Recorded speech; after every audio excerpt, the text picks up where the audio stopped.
பட்டிமன்ற நடுவர் எங்கள் மரியாதைக்குரிய சொல்வேந்தர் ஐயா அவர்களே, தன்னிகரற்ற தமிழக தலைவர் மாண்புமிகு முதல்வர் ஐயா அவர்களே,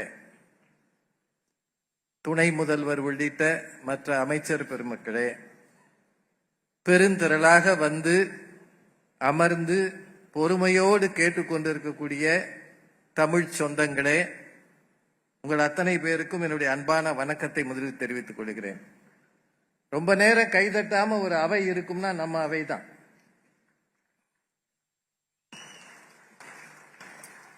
தட்டிட்டா அவங்க இன்னும் சிறப்பா பேச மாட்டாங்க.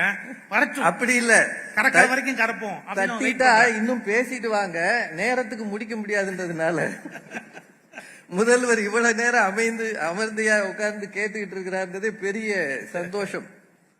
முதல்ல இப்ப பேசி முடித்த நம்ம நண்பர் ராமலிங்கம் ஐயா அவர்கள் சொன்னார், முடிக்கும் போது சொன்னார், நடுவர் ஐயா கவனிச்சிருப்பீங்க, திருவள்ளுவர் சமூகத்துக்கு தான் சொன்னார் அப்படின்னாரு. தன்னை அறியாம கொடுக்கிற ஒப்புதல் வாக்குமூலம் அவர் தான் சொன்னார். அத அப்புறம் நெருப்பினில் துஞ்சலும் ஆகும் நிரப்பினுள் யாதொன்றும் கண்பாடு அறிந்துன்னு ஒரு குறளை அவர் நினைவுபடுத்தினார்.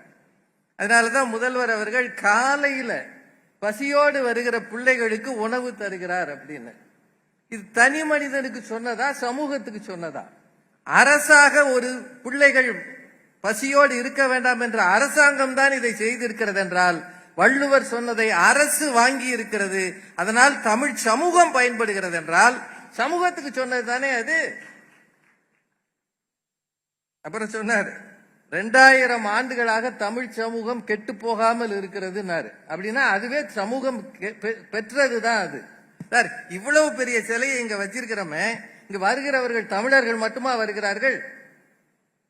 வேறு மாநிலத்தவர் வருகிறார்கள், வேறு நாட்டவர் வருகிறார்கள். வருகிற அத்தனை பேருக்கும் இவர் யார் என்ற அடையாளம் காட்டுவதற்காக முத்தமிழறிஞர் கலைஞர் அதை நிறுவி இருக்கிறார் என்றால், மொழி கடந்து இனங்கடந்து எங்கோ போகிறது தமிழ். வள்ளுவம் என்றால் இது சமூகத்துக்கு நன்மை செய்ய வேண்டும் என்பதற்காகத்தான். அதனாலதான் திருக்குறளை உலக பொதுமறைன்னு சொன்னாங்க, தனி மனிதருக்கான அல்ல. உத்தர வேதம் நாங்க ஏகப்பட்ட உரைகள் வந்திருக்கு. கலைஞர் அவர்கள் திருக்குறளுக்கு உரையும் எழுதியிருக்கிறார், குறளோவையும் எழுதியிருக்கிறார். அதைத்தான் இந்த மேடையில வாங்கி இருக்கிறோம்.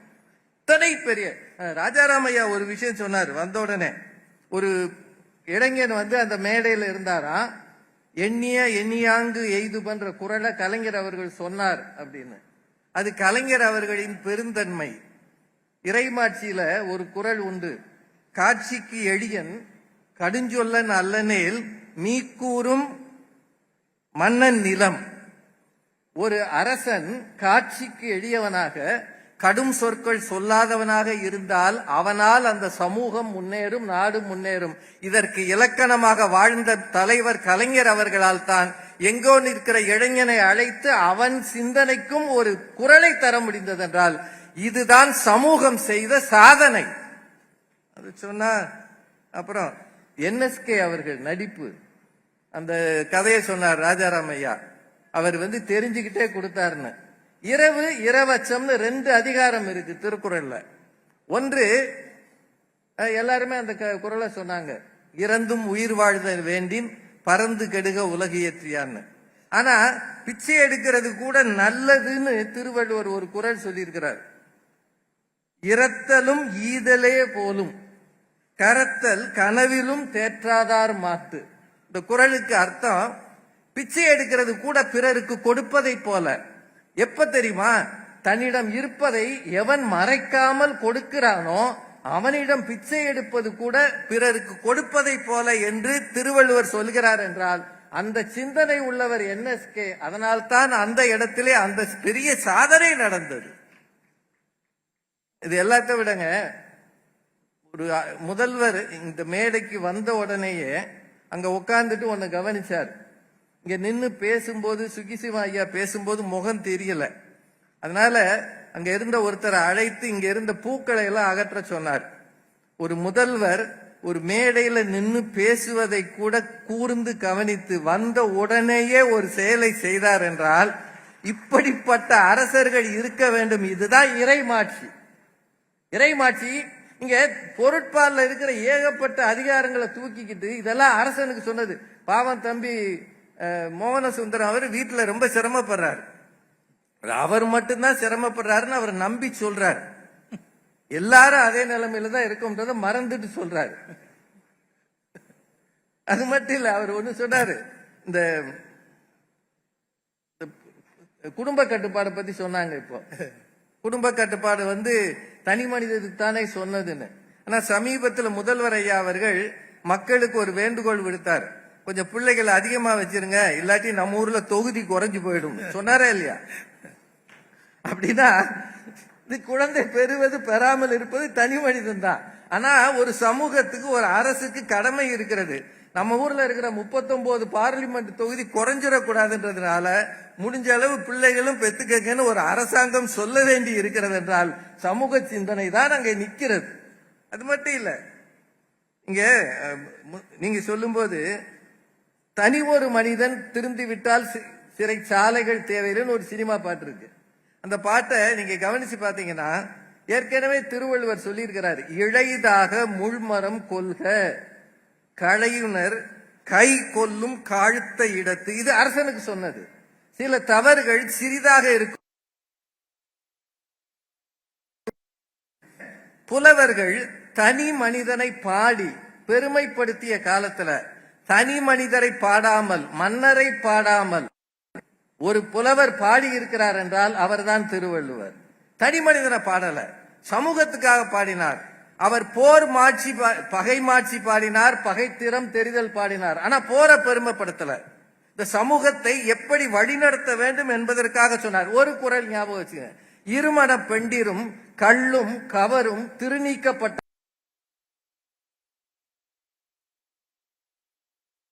அனிபம். இருமண பெண்டிர் கள் கவரு, கவர்னா சூது.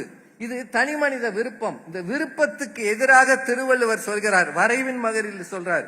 இது மூணும் யார் செய்யக்கூடாதுன்னா, எவன் செல்வம் வேண்டாம் என்று நினைக்கிறானோ அவன் செய்யட்டும், செல்வம் வேண்டும் என்று நினைக்கிறவன் செய்யக்கூடாது என்று திருவள்ளுவர் சொல்கிறார் என்றால் இது மூன்றும் இல்லாத சமூகத்தை அவர் உருவாக்க நினைக்கிறார். இதுதான் சமூகத்துக்கானது. இது மட்டும் இல்ல, நிறுத்தினேன். அதாவது மிக குறைந்த நேரத்தில் ஒரு பட்டிமன்றம் நடந்ததுன்னா அது நம்ம பட்டிமன்றம்.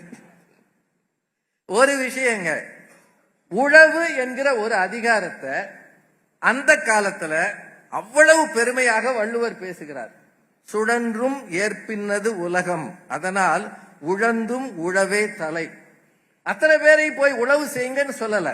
ஆனா இந்த சமூகம் முக்கியமானது என்றால் உழவுதான் முக்கியம் என்று மிக மிக முந்திய காலத்துல உழுவார் உலகத்திற்கு ஆணி என்று சொல்கிறார் என்றால் இந்த சமூகத்தில் 1000 தொழில்கள் இருந்தாலும் உலகம்தான் உழவுதான் முக்கியம் என்று சொல்லியிருக்கிறார். இன்னும் ஒரே ஒரு செய்தி சொல்லிடுறேன். சில கேள்விகள் தனி மனிதனுக்கா சமூகத்துக்கான்ற ஒரு வினா வரும்.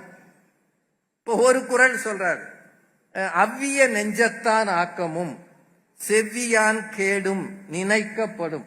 இந்த நினைக்கப்படும்ன்றது யாருக்கு சொன்னது? சமூகம் தான். சமூகம் யோசிக்கணும். அவ்விய நெஞ்சம்னா தவறு செய்கிறவன் வளர்கிறான், முன்னேறுகிறான்.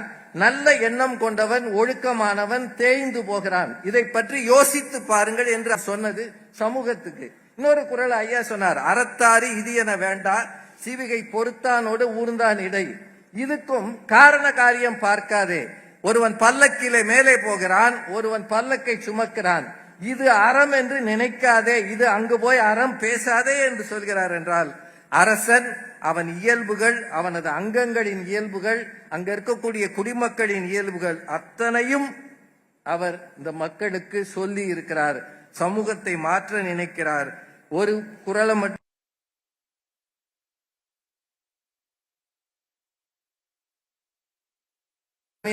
யாதனின் இன்மையின் இன்மையே இன்னாதது. குறளை கேட்கவே அருமையா இருக்கும்.